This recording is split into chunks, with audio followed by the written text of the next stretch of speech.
Shalom, shalom à tout le monde. Shalom. Dis à ton voisin, bienvenue ici ce soir. Bienvenue ici ce soir.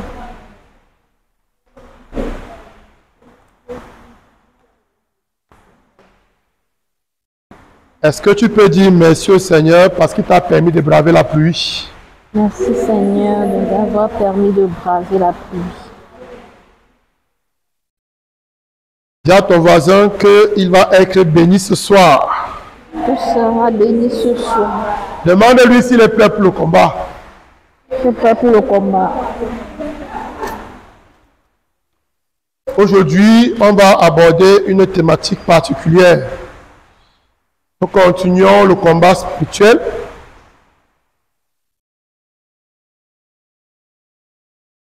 Et aujourd'hui, nous allons continuer l'opération de Jéhu que nous avons commencé la semaine passée.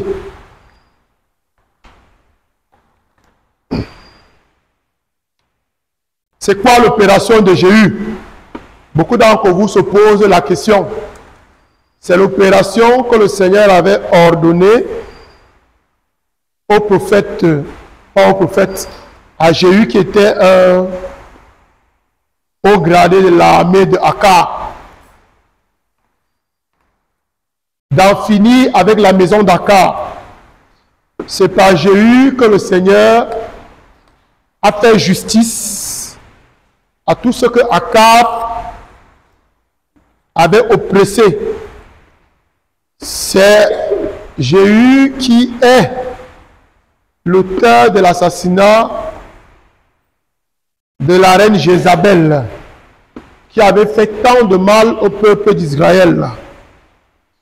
Donc, lorsque tu veux faire face aux esprits de Jézabel, dis à ton voisin, il faut faire appel à l'onction de Jéhu. Il faut faire appel à l'onction de Jéhu. Je t'ai pas bien entendu. Il faut faire appel à l'onction de Jéhu. Vous savez, les esprits de Jézabel sont des esprits très violents. Et quand on regarde l'histoire du prophète Élie et tout ce qu'il a subi comme persécution, on peut voir comment la reine Jézabel était virulente. On dit qu'après le défi lancé sur le mont Carmel aux 400 prophètes de Baal, le prophète Élie s'est enfui très loin parce qu'il avait peur de la reine Jézabel. Mais le Seigneur va demander au successeur d'Élie, le prophète Élisée, demander à un autre prophète de oindre Jéhu pour qu'il aille faire périr la maison d'Akab et en finir avec Jézabel. C'est pourquoi lorsque tu veux en finir avec les esprits de Jézabel, il faut toujours demander au Seigneur l'onction qu'il a donnée à Jéhu. Alors là, cette onction va te permettre de venir à bout de l'esprit de Jézabel. Nous allons continuer nos coopérations de Jéhu. Et ce soir, nous allons parler d'une arme particulière, d'une arme exceptionnelle, que nous connaissons tous, mais que nous ne savons pas toujours comment l'utiliser et à quoi elle sert véritablement. Alors dis à ton voisin, le précieux sang de Jésus-Christ. Le précieux sang de Jésus-Christ. Le précieux sang de Jésus est le sang qui nous a rachetés. C'est le sang qui nous a libérés. C'est le sang qui nous a restaurés. Et je vais t'expliquer étape par étape comment ce sang nous a rachetés, comment il nous a libérés, comment il nous a restaurés. Et bien évidemment, c'est par ce sang-là que nous sommes protégés. Parce que dans le livre de l'Apocalypse, on dit que les fils de Dieu ont vaincu le monde grâce au sang de l'agneau et par la parole dont ils ont furent les témoins, renonçant à leur vie jusqu'à mourir. Donc nous allons lire donc 1 Pierre 1.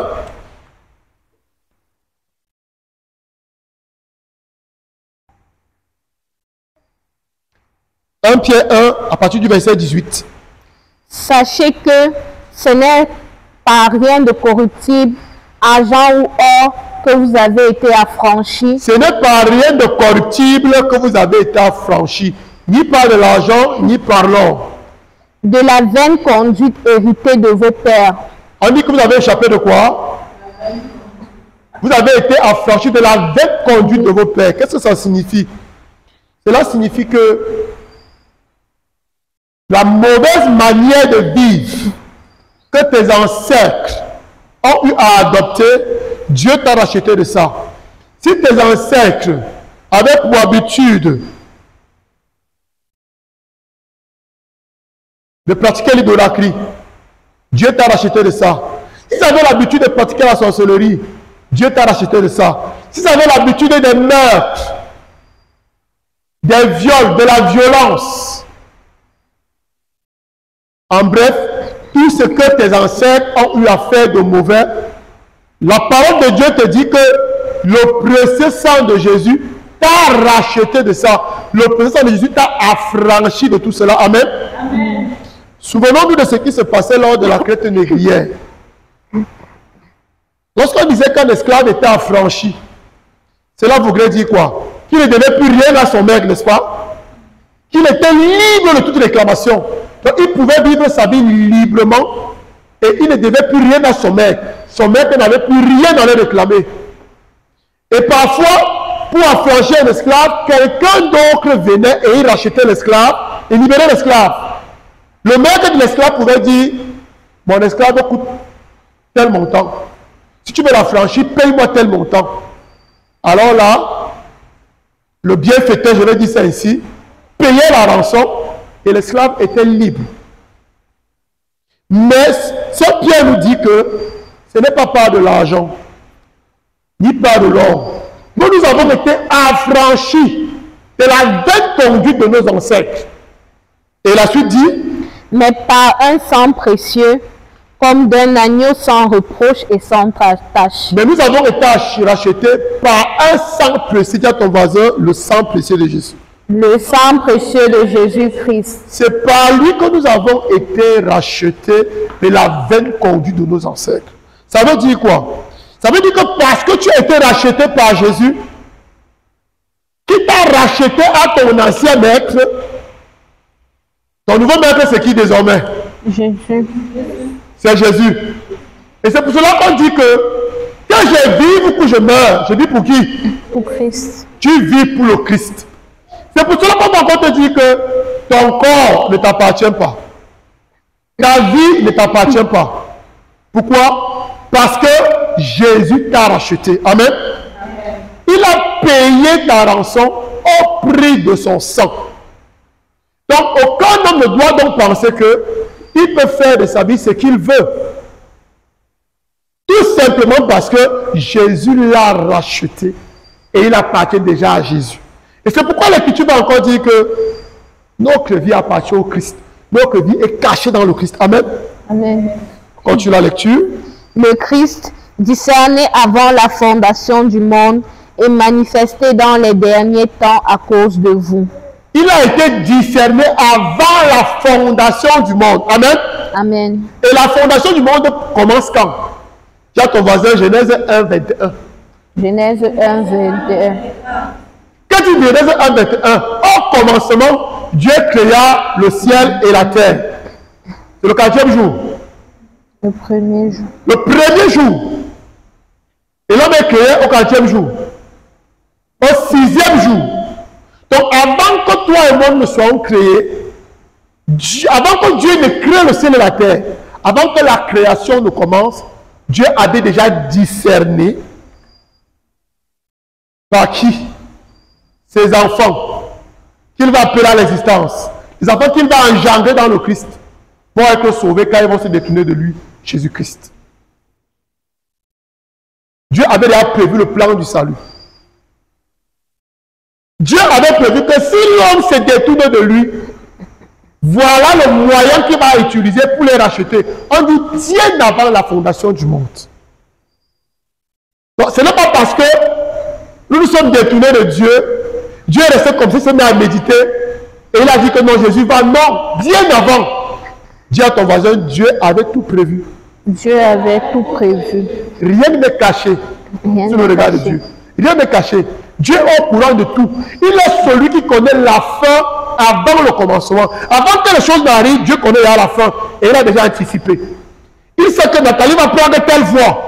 Et sur telle voie, elle peut tomber ici, ici, ici. Il a déjà prévu la planche de salut.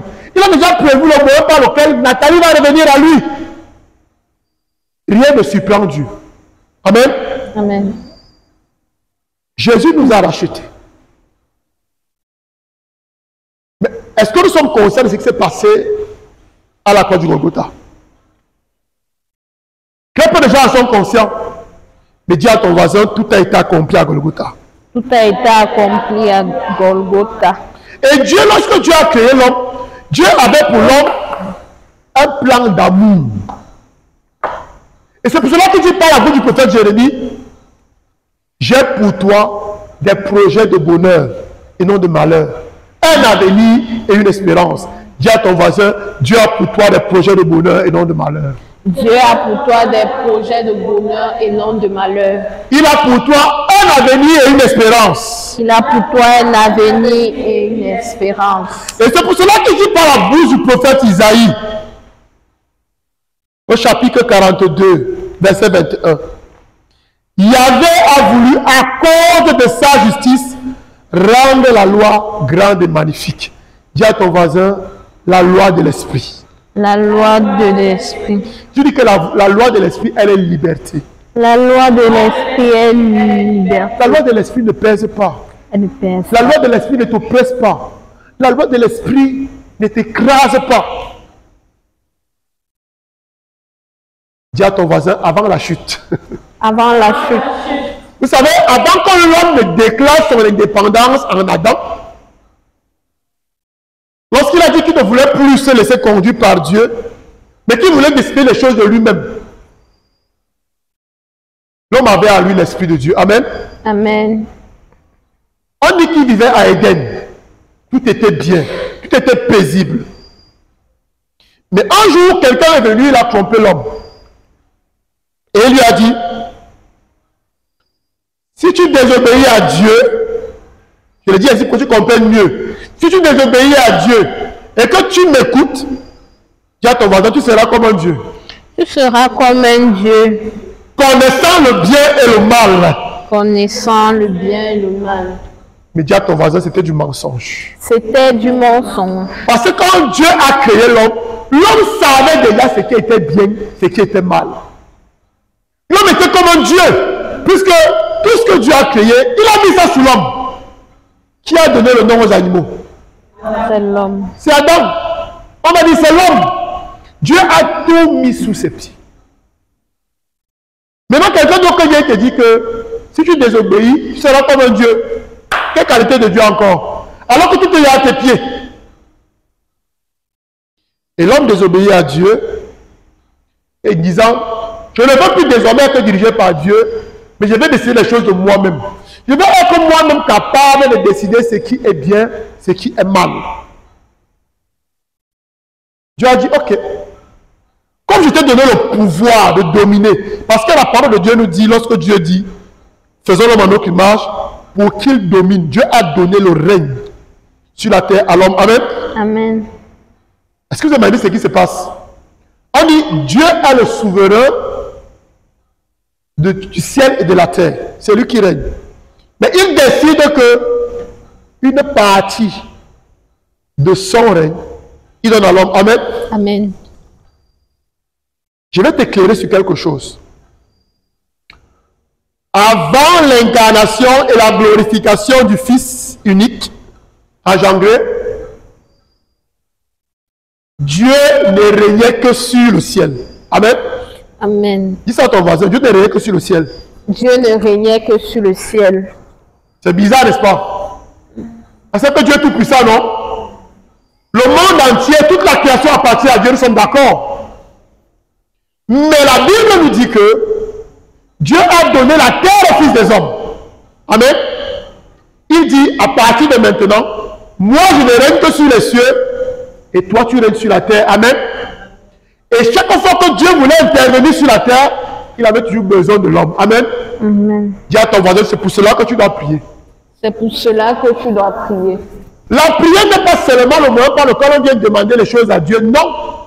La prière, c'est un moyen pour nous d'entrer en communion, c'est-à-dire en communication avec Dieu. Amen. Amen. Si tu comprends ça. Amen. La prière n'est pas seulement pour venir demander les choses à Dieu, mais c'est aussi le moyen par lequel tu entres en relation, en communion avec ton Dieu. Amen. Et par toi, Dieu peut agir sur la terre. Amen. Amen. Dis-lui que lorsque Jésus a été glorifié, tout a changé.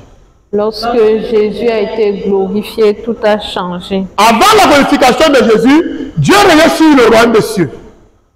Et l'homme régnait sur la terre. Et Dieu peut agir sur la terre avec besoin de l'homme. Mais lorsque Jésus a été glorifié, c'est passé quelque chose. Jésus dit, Matthieu 28, tout pouvoir m'a été donné au ciel et sur la terre. Amen. Amen. Tout pouvoir m'a été donné au ciel et sur la terre. Jésus, vrai Dieu, vrai homme, a désormais le pouvoir au ciel et sur la terre. Désormais, Dieu en Jésus règne au ciel et sur la terre. Mais quelque chose de grandiose se passe. Désormais, l'homme qui n'avait que la domination sur la terre a désormais la domination sur le royaume des cieux. Amen. Amen. Qui est d'accord avec moi? Qui doute? Ok. Sommes-nous ressuscités avec Jésus, vrai ou faux? Sommes-nous assis sur les lieux célestes avec Jésus, vrai ou faux? Vrai. Et on dit que Jésus est assis sur les lieux célestes, il règne, vrai ou faux? Vrai. Et que tout est à ses pieds, vrai ou faux? Ok. Nous sommes en Jésus, nous sommes hors de Jésus. Ok. En Jésus, assis sur les lieux célestes, nous avons une domination au ciel et sur la terre. Amen. Amen. Qui pense que nous avons une domination au ciel et sur la terre? Sur la terre. Ça, c'est une vérité que tu dois savoir. Pourquoi? Parce que lorsque tu pries, la puissance de ta prière dépend, dis à ton voisin, de la position où tu es. Amen. Amen. Amen. Quand tu pries, ne te positionne pas sur la terre, mais positionne-toi dans les lieux célestes. Amen. Amen. Parce que quand tu te positionnes dans les lieux célestes, tu as autorité au ciel et sur la terre. Amen. Amen. L'homme qui règne sur la terre a autorité parce qu'il est en Jésus. Et c'est pourquoi Jésus a dit, si vous demeurez en moi et que mes paroles demeurent en vous, demandez tout ce que vous voulez, ça vous sera accordé, n'est-ce pas? L'homme en Jésus a autorité au ciel et sur la terre. C'est pour cela que tu peux commander aux anges et les anges viennent. Amen. Mais avant, tu n'avais pas cette possibilité-là. Et par toi, puisque nous sommes membres du corps du Christ, Jésus règne sur la terre. L'église de Jésus-Christ règne au ciel et sur la terre, vrai ou faux? Ouais. On a nos frères qui nous ont précédés, qu'on appelle l'église triomphante. C'est qui? Ce sont les saints, ils sont où? Au ciel.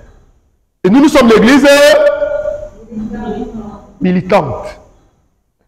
Et quand nous sommes en communion en Jésus, les uns avec les autres, ça veut dire que par la communion des saints, nous avons autorité au ciel et sur la terre. Ça, tu dois le savoir. Et notre ennemi est au courant de ça. Et c'est pour cela qu'il va tout faire pour que tu n'aies pas la vérité. C'est pour cela qu'il va tout faire pour que tu n'aies pas la révélation de la vérité. Amen. Amen. Maintenant, quand il a su ce qui s'est passé, qu'est-ce qu'il fait? Comme c'est un copieur, il va faire la même chose que Dieu fait. Satan et ses démons n'ont aucune autorité sur la terre. Amen. Ils ne peuvent pas agir directement sur la terre. Pourquoi? Ce sont des esprits. Amen. Amen. Dieu a établi des règles. Pour régner sur la terre et agir sur la terre, il faut un corps physique. Amen. C'est pour cela qu'il va prendre le corps soit d'un homme, ça c'est la possession, soit il va prendre le corps d'un animal. Et c'est ce que Satan a fait à Éden avec le serpent. Il va toujours utiliser un homme pour agir. Mais dans le corps, ce n'est pas de la possession. Comment il fait? Alors, il se fait des alliés. Qui va recruter dans son armée? Il y a ton voisin, les sorciers et les sorcières. Les sorciers et les sorcières. C'est-à-dire des hommes qu'il va utiliser comme relais pour établir son règne sur la terre. Et qu'est-ce qui se passe? Ces personnes vont ancrer en alliance avec lui à travers un pacte. Ça, l'idolâtrie. Si tu m'adores, je te donne ceci. C'est ce qu'il a voulu faire avec Jésus au désert. Si tu m'adores, la gloire de ce monde va t'appartenir parce qu'elle m'a été donnée par Adam.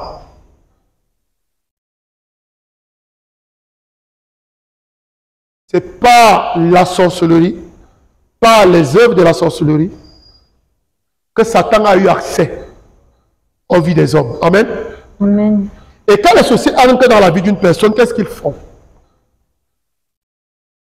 Jésus nous a dit que lorsqu'il vient, il vient faire quoi? 3 choses. Dis à ton voisin 3 choses. 3 choses. Voler, détruire et faire périr. Dis à ton voisin, voler, détruire et faire périr. Voilà les 3 choses que Satan vient faire dans ta vie. Il ne fait rien d'autre. Il va venir voler,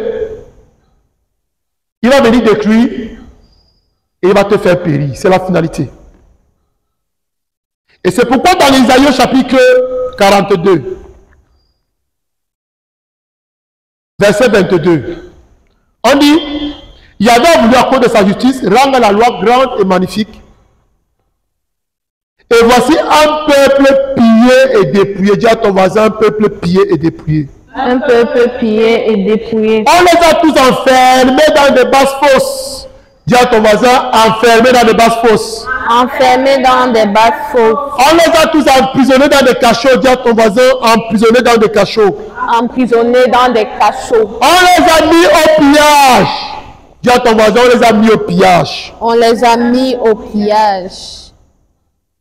Dis-lui, et personne pour les secourir. Personne pour les secourir. Quand on parle de pillage, ça veut dire qu'on prend tout. On ne laisse rien. Amen. Amen. Amen. Amen. Piller une personne veut dire qu'on prend tout. On ne laisse rien. Dieu fait le constat par son prophète. Voici un peuple. On les a mis au pillage. Voici un peuple pillé, dépouillé. Non seulement on les a pillés, dépouillés, mais on les a enfermés dans des basses fosses. Amen. Dis à ton voisin, le Seigneur dit que ça n'est assez. Le Seigneur dit que ça en est assez. On va aller dans Isaïe 17, verset 14. Isaïe 17, verset 14. Notez ce verset, hein. Ça va vous aider à prier à la maison. Quand vient le soir, c'est le froid. Dis à ton voisin, quand vient le soir comme celui-ci, c'est le froid. Quand vient le soir comme celui-ci, c'est le froid. Le froid, c'est quoi? C'est l'épouvante, c'est la désolation. Mais je veux parler terre à terre pour que tu comprennes. Dis à ton voisin, c'est la lecture de l'heure. C'est la lecture de l'heure. Oui. Au matin, tout a disparu. Au matin, tout a disparu. Tel est le partage de ceux qui nous pillent le sort de nos dévastateurs. C'est le partage de qui? Ceux qui nous pillent de nos dévastateurs. C'est le partage de qui? Ceux qui nous pillent le sort de nos dévastateurs. Ça veut dire quoi? S'il y a des personnes qui sont pillées, dépouillées, enfermées dans des basses fosses, le Seigneur dit ce soir que leur partage, c'est le froid quand vient le soir. Dis à ton voisin, c'est l'heure. C'est l'heure. Tous ceux qui t'ont pillé, tous ceux qui t'ont dépouillé, le Seigneur dit par la bouche du prophète Isaïe, c'est le froid quand tombe le soir. Et que le matin, tout sera terminé. J'ai dit la semaine passée, le Seigneur a sonné l'heure du jugement pour tes ennemis. Amen. Il a sonné l'heure de ta fin. On a déclenché l'opération de Jéhu. C'est Jésus qui va régner dans ta vie. Et ta vie va refléter la gloire de Dieu. Et le moment est venu. On dit que le sang de Jésus nous a affranchis. Et on va préparer Joël 2, 25. Il nous a affranchis. Je vous revaudrai les années qu'ont dévoré la sauterelle et le liélec. Je vous revaudrai les années qu'ont dévoré la sauterelle et le liélec. Pour ceux qui ne comprennent pas bien, le Seigneur est en train de dire par la bouche du prophète Joël, je vais vous remplacer les années que la sauterelle, le gelé, l'asile et le gazam ont dévoré. Amen. Amen. Mais est-ce que tu comprends ce que je suis en train de dire? Le Seigneur dit que je vais remplacer, je vais te remettre les années qu'ont dévoré la sauterelle, le asile, le gazam et le gelé. Amen. Amen. Apocalypse 9, verset 1. On garde le passage de Joël 2, verset 25. On lit Apocalypse 1, 9, verset 1. Je veux que tu écoutes attentivement et marque ce passage. On va à partir du verset 1, on va écouter. Et le cinquième ange sonna. Alors je vis un astre qui a sonné? Cinquième ange. La semaine passée, c'est le quatrième ange qui avait sonné, n'est-ce pas? On était à la quatrième complète.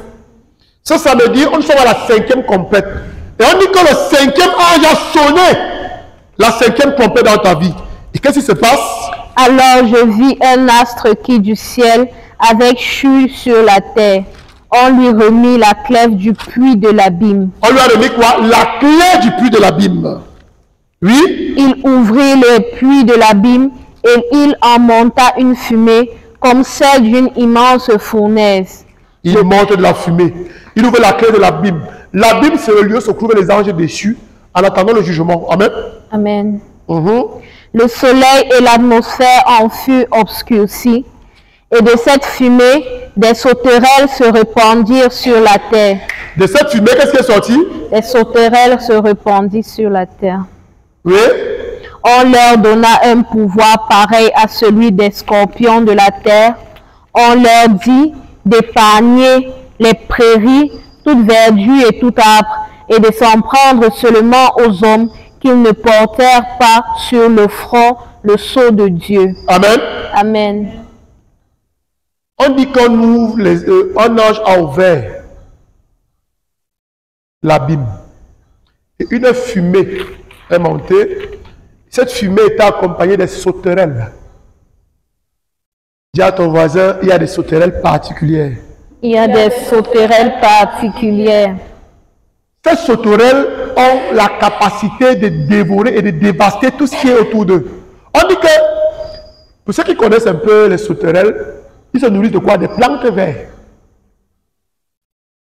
Ce sont des végétariens, exclusivement. Ils dévastent tout ce qui est vert. La parole de Dieu nous dit que notre berger, le Christ Jésus, nous conduit où? Vers des verts. Qu'est-ce que ça signifie nous conduire dans les verts pâturages? Vers tout ce qui est bien, vers l'abondance, vers le bonheur. Et on te dit qu'il y a des sauterelles particulières qui viennent de l'abîme de l'enfer. Et qui se nourrissent de quoi? De la verdure. Et le passage que Dieu de lire nous dit, Dieu a ordonné à ces sauterelles de ne pas toucher à de s'attaquer aux hommes. Ceux qui n'ont pas sur eux la marque de Dieu. Dis à ton voisin, viens en moi les marques de l'agneau de Dieu. Viens en moi les marques de l'agneau de Dieu. C'est ce que nous dit l'épître aux Galates. Nous avons en nous les marques de l'agneau de Dieu. Amen. Amen. Donc, ces sauterelles qui viennent de l'abîme des ténèbres ne peuvent pas nous attaquer. Parce que nous avons en nous les marques de Jésus-Christ. Son sceau, le Saint-Esprit nous a scellés Donc ces abeilles, ces sauterelles-là ne peuvent pas nous toucher. Et on dit que les sauterelles qui viennent là, Dieu a ordonné qu'on ne touche pas aux hommes qui ont le sceau de Dieu avec eux. Mais il y a des hommes qui n'ont pas le sceau de Dieu avec eux. Ceux qui ont dit non à Dieu, ceux qui se sont rebellés contre Dieu. Dis à ton voisin que la divination est un acte de rébellion. La divination est un acte de rébellion. L'idolâtrie est un acte de rébellion. L'idolâtrie est un acte de rébellion. Et c'est essentiellement ce que font les sorciers. Les sorciers et les sorcières sont les rebelles à Dieu. Amen. Amen. Est-ce que tu as compris comment je suis en train de partir? Et ces sorciers et sorcières, avec leurs alliés, les démons, ont décidé d'envoyer dans ta vie des sauterelles. Amen. Amen. Est-ce qu'on peut relire Joël 2, 25? Je vous revaudrai les années qu'ont dévoré la sauterelle et le yélek, le asile et le gazam. Ces sorciers ont envoyé dans ta vie des sauterelles, le gélek, l'asile et le gazam, pour dévorer tes années. Mais c'est quoi dévorer l'année d'une personne? Je vais expliquer. Vous voyez, le Covid a fait sensiblement 2 années, n'est-ce pas? Et pendant ces 2 années, on avait l'impression que le monde s'est arrêté. Plus rien ne fonctionnait. Tout était à l'arrêt. On peut dire que le monde a 2 ans de retard. Amen. Amen. Parce que pendant 2 ans, on n'a rien fait. C'est comme une personne qui a fait de grandes études. De très bonnes études. Mais qui a l'impression que les choses n'avancent pas. Tous ces promotionnaires, tous ces égaux, travaillent, ils sont mariés, ils ont des enfants, ils ont mis à une maison. Mais lui n'a rien. Dis à ton voisin, ce n'est pas normal. Ce n'est pas normal. Si tes égaux sont à un certain niveau, si les gens avec qui tu as démarré sont à un certain niveau, et que toi tu te retrouves en arrière, alors que vous avez le même âge, dis à ton voisin, ce n'est pas normal. Ce n'est pas normal. Et le Seigneur dit, il va te remplacer. Amen. Il va te remettre les années que la sauterelle, le gélec, le asile et le gazam ont dévoré. Amen. Amen. Qui se reconnaît dans ce que je suis en train de dire? Et tu as l'impression que ta vie n'a pas évolué, que tu fais du surplace. Les années passent, mais tu es sur place. Dis à quelqu'un, c'est à cause des sauterelles. C'est à cause des sauterelles. Mais je vais te donner une révélation ce soir. Les sauterelles. Tu dis que le gélec est une sauterelle. Le gélec est une sauterelle. Tu dis que le asile est une sauterelle. Le asile est une sauterelle. Dis-lui que le gazam est une sauterelle. Le gazam est une sauterelle. Mais c'est les différents niveaux d'évolution de la sauterelle. Amen. Amen. Amen. Amen. Ok. C'est comme si on disait que on a les bébés. Donc ça c'est quoi? Nouveau-nés, nourrissons. Les nourrissons. Les adolescents. Bon, les enfants, les adolescents, les adultes et les vieux. Quand on regarde ces différentes catégories, est-ce qu'elles font la même chose? Chacun a un rôle spécifique, non? Mm-hmm. Et on va donc voir ce que chacun fait. On va commencer par la première catégorie. Dis à ton voisin Arbé. Arbé. Arbé. Arbé. C'est sauterelle en hébreu. Arbé, c'est quoi? C'est-à-dire, lorsque les arbets arrivent dans ta vie, leur c'est la destruction massive. Dis à ton voisin, destruction massive. Destruction massive. C'est-à-dire, quand ils atterrissent, ils ne laissent rien, ils ravagent tout. Les feuilles, le clon, les racines, ils ravagent tout, ils ne laissent rien. Dis à ton voisin, asile. Asile. Le asile, qu'est-ce qu'il fait? Il attaque le fruit. Dis à ton voisin, il attaque le fruit. C'est-à-dire, tu vas voir que tu as commencé quelque chose. Mais au moment de goûter au fruit, on vient arracher. Ah, même tu fais ça. Tu as ton voisin sur le syndrome de presque au bout. Syndrome de C'est presque le syndrome de presque au bout. Syndrome de presque au bout. Tu as fini de cultiver ton champ. Il n'y avait aucun problème. Au moment de la moisson, le asile arrive. Il ravage tout. Tu as commencé un projet. Le projet a démarré. Au moment de la récompense, tu perds tout.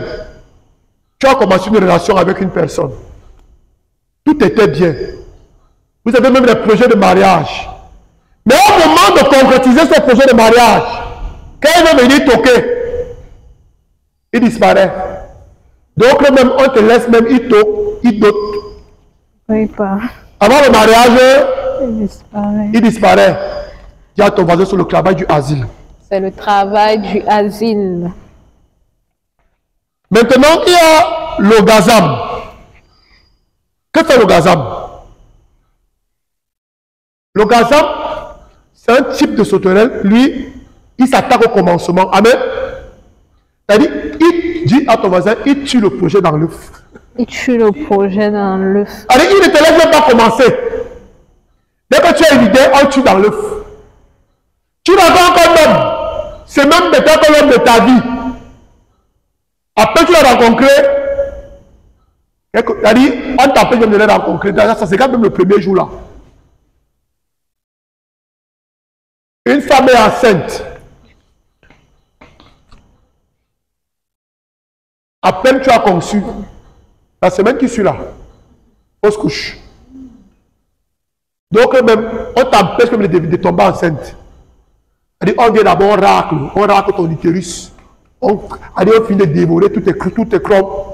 On dévore tes ovaires et tout ça. C'est-à-dire, on ne te permet même pas de commencer. C'est le nom du gazam. Donc, on a parlé de l'abeille, c'est l'achèvement de masse. Il détruit tout. On a le asile. Le asile, lui, qu'est-ce qu'il fait? Il s'attaque à la croissance. C'est-à-dire, on t'a laissé commencer. Tu es en train d'évoluer. En pleine croissance, pam! Tu tombes. C'est le asile qui est arrivé. Donc, vous voyez qu'il y a ceux qui s'attaquent au commencement. Il y a ceux qui gèrent la croissance. Il y a ceux qui gèrent le fruit. Et il y a ceux qui viennent tout dévaster. Amen. Est-ce que vous voyez comment l'ennemi est méchant? Très méchant. Lorsqu'on envoie les sauterelles, le asile, le gélec et le gazam dans ta vie, tu as ton voisin, c'est qu'on ne t'aime pas. C'est qu'on ne t'aime pas. Je n'ai pas bien suivi. J'ai dit qu'on ne t'aime pas et... Mais dis à ton voisin que Dieu a dit que c'est la fin. Dieu a dit que c'est la fin. On va préparer le test de Exode. On dit que Dieu dit qu'il va te remplacer les années qui ont été volées par les sauterelles, le gélec, le asile et le gazam. Donc toutes ces années que les sauterelles ont dévorées, il dit qu'il va te les remplacer. Amen. Il va te les remettre. Regardez ce qui s'est passé avec le peuple d'Israël. Le peuple d'Israël a fait plus de 400 ans d'esclavage en Égypte. Et le jour de la dernière plaie, la veille de la sortie d'Égypte, le Seigneur va demander à Moïse et à Aaron de dire aux enfants d'Israël d'égorger un agneau, de prendre le sang de l'agneau et de oindre les portes et les linteaux du sang de l'agneau. Amen. Amen. Pour que lorsque l'ange de la mort devait passer, qu'il n'ait pas accès aux enfants d'Israël. Amen. C'est ce qu'ils ont fait. L'âge de la mort est passé. Il a frappé les premiers-nés des Égyptiens. On va lire le texte. Il y avait fait que le peuple trouva grâce. Avant ça, c'est Exode combien là? Exode 12, verset 36. On va commencer Exode 12 au début. Au début du chapitre. C'est ça. Hein?